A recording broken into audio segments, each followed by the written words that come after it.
Every month of every year of every individual's existence, Allah is fully focused on the needs of this individual, and not only is He focused, but He's satisfying the needs of this individual.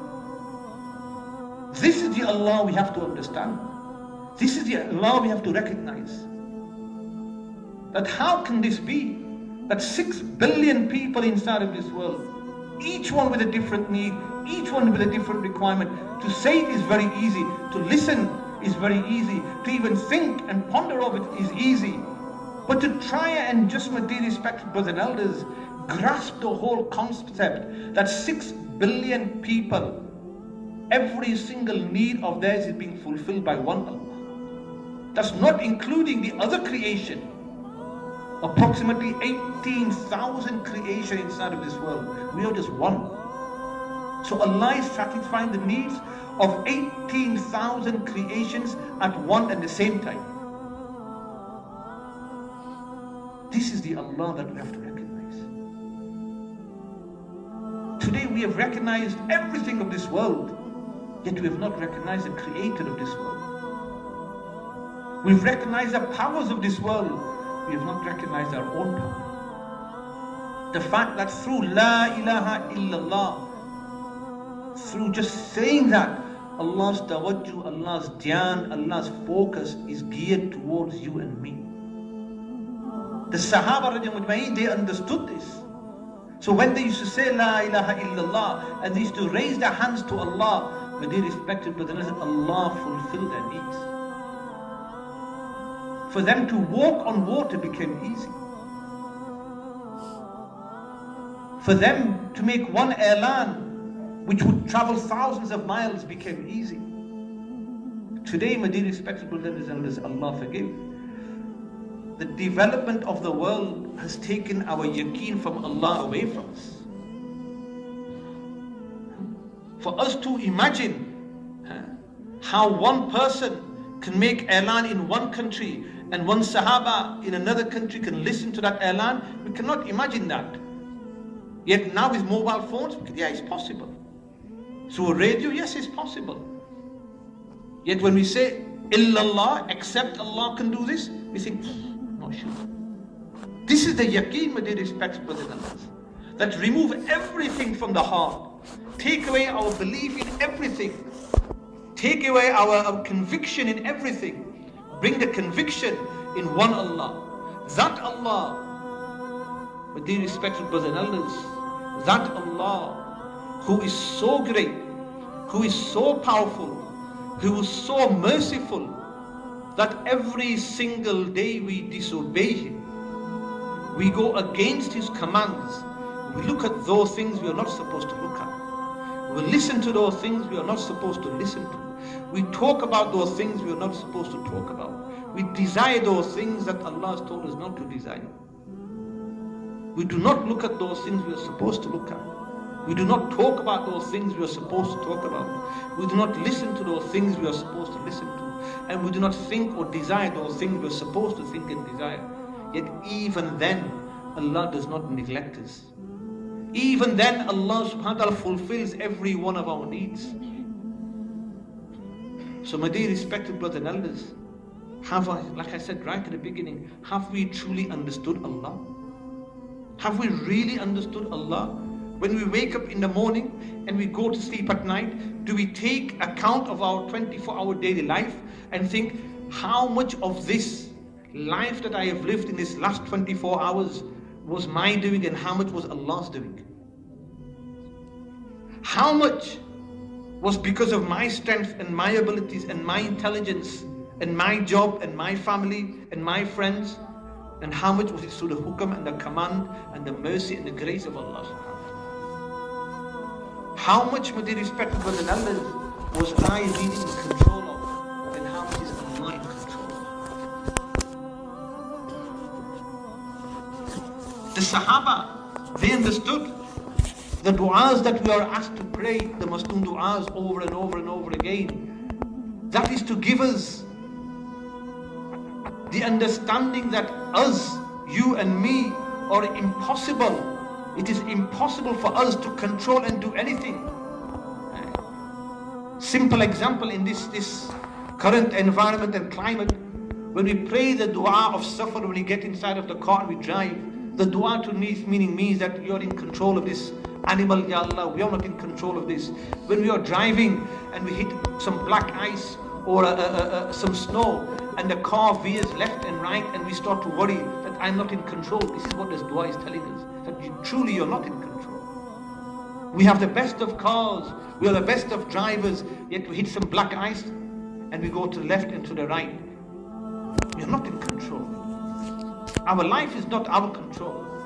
Allah subhanahu wa ta'ala has given us this life. Allah subhanahu wa ta'ala has provided everything for us in this life. Allah is sustaining us, providing for us, giving us everything. In return, Allah asks one thing from us, that you live your life in obedience to me. Live our life in obedience to Allah. What Allah wants, we have to recognize. What Allah needs, we have to recognize. Remember, Allah is not in need of our ibadat or our worship. Allah is not in need for us coming into this environment. Allah is not in need from us for anything.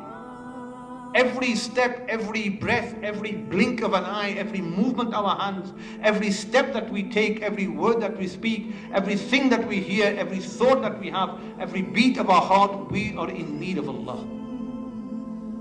Nothing, my dear respected brothers and elders, nothing can allow me to exist except Allah.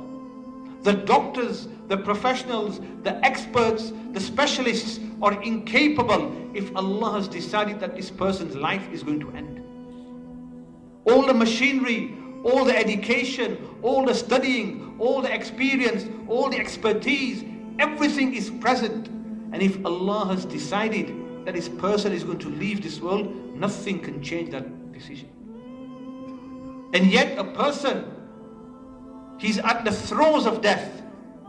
The family have given up on him. The doctors have given up on him. The medication has been stopped. Everything has been stopped. Even a machine has been stopped. Yet if Allah decides to give him life, he'll be walking and talking and eating and breathing like the rest of us. What conviction have we brought into our hearts?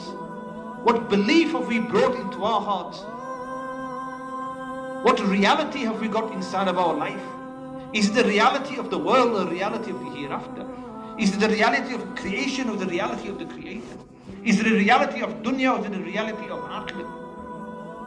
Is it the reality, my dear respected brothers and elders, that I am capable and I am doing what I am doing because of my efforts? Or have we understood that everything I am doing is purely because of the gift and the ni'mat and the shukr and the will of Allah? You and me, my dear respected brothers and elders, Allah subhanahu wa ta'ala has given us the greatest of gifts. He has given us Iman. He has given us the ability to understand Him. He has given us the ability through which we can recognize Him. He has given us the ability through which we can get in communication with Him. He has given the ability through which we can make a connection with Him. Yet, even though all of these ni'mats have been provided to us, all of these opportunities have been given to us, all of these doorways are open for us, all of these pathways are available to us, yet, my dear respected brothers and elders, we are still not walking along that lifestyle which will bring us in connection with Allah subhanahu wa ta'ala. Our life is empty. Our life is devoid of the understanding of Allah. Our life is empty. It is devoid of the understanding of Allah. Our life is empty. It is devoid of the fear of Allah. Our life is empty. It is devoid of the love of Allah.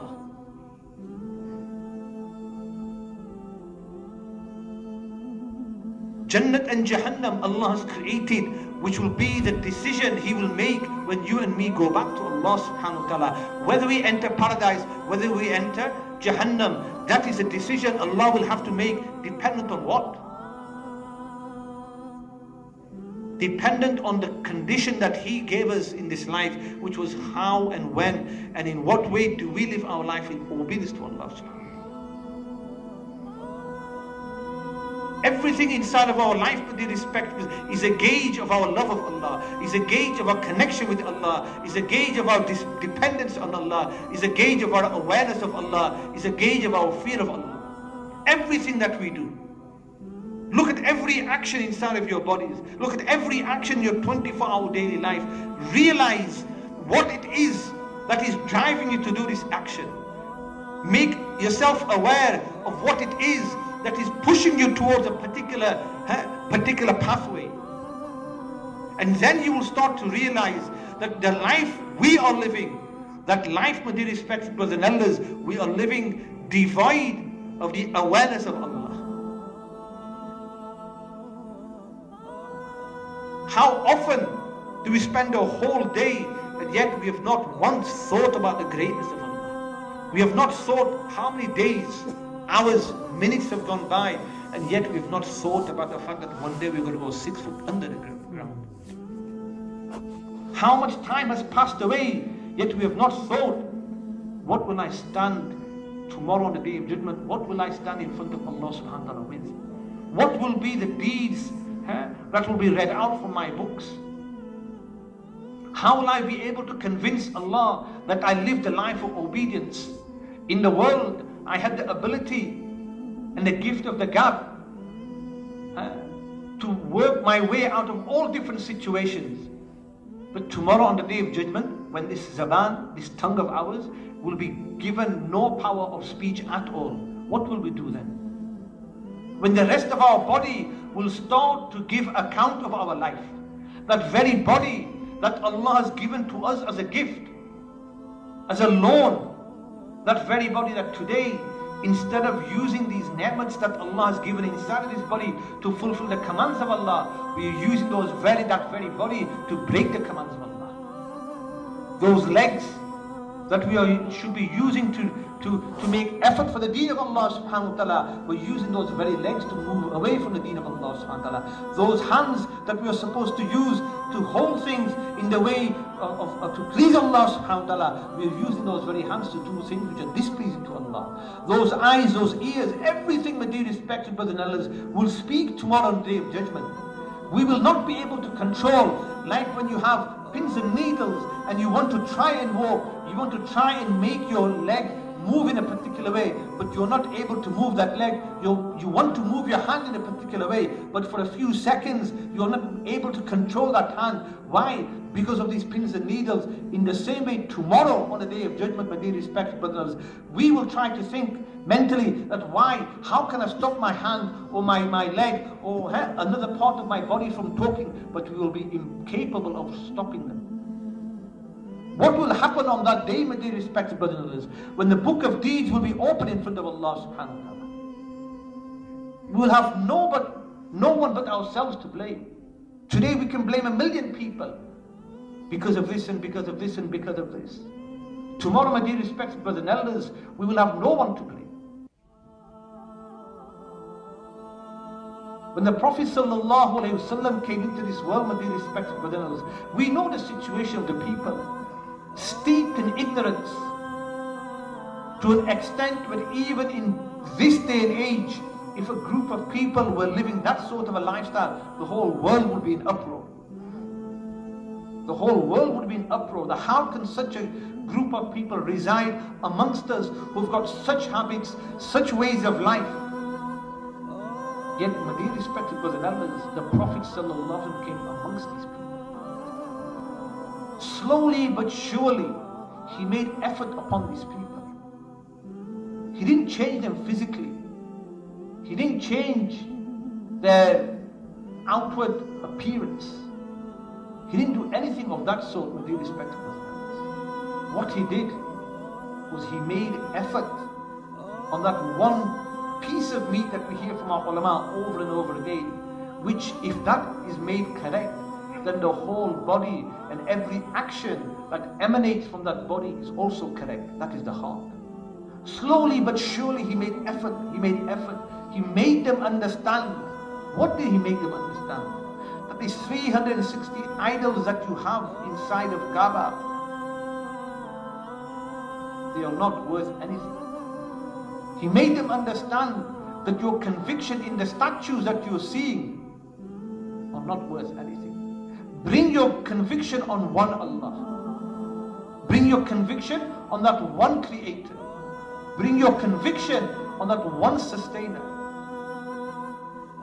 When these Sahaba slowly but surely began to understand how did they understand? They did not just verbally talk about the greatness of Allah. In their heart, they had the total and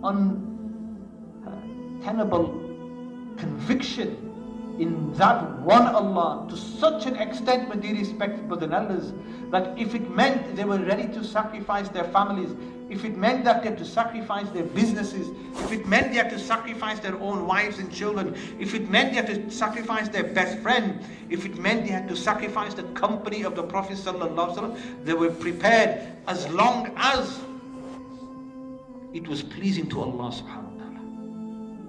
As long as their life was such that it became a life which was pleasing to Allah. If they understood that what I am doing is going to please Allah, then they had no second thought. They had no doubt in their mind that what I am doing will definitely provide me with khair.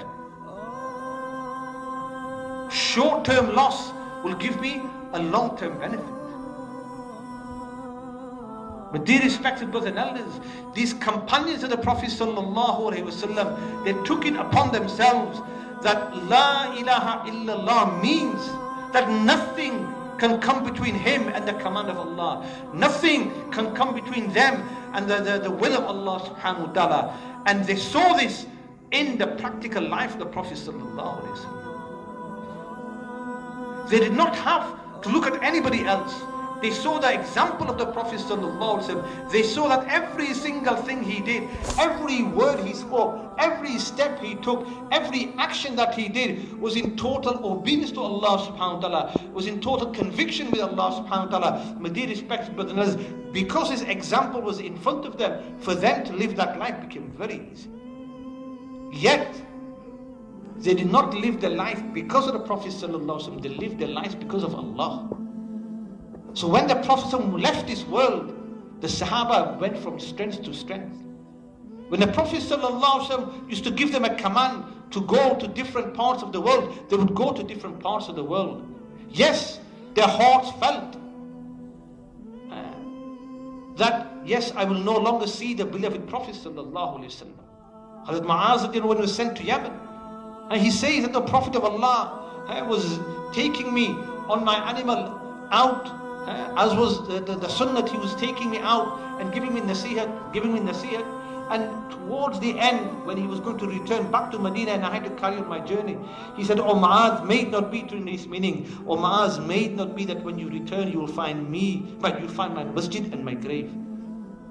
Hazrat Mu'adh, he said that I had such a love for the Prophet and the Prophet such love for me, that if I felt that I was to turn around and look at the Prophet, knowing that when I return from my safar, from my journey, the Prophet will no longer be gracing us with his presence, I would not be able to continue my journey. So with tears flowing from my eyes, I continued my journey, and with the tears coming out of the eyes of the Prophet, he returned back to Medina. The love of the Prophet ﷺ so strong that that love, my dear respected brothers, was greater than any love they had, except the love of Allah. For the love of Allah, they were prepared to break the love with the Prophet ﷺ. They were prepared to break that bond of muhabbat. They were prepared to leave the most illustrious creation of Allah, the Prophet ﷺ, purely and only because of the love of Allah. Not only the Sahaba, but the children and women folk, all of them had this.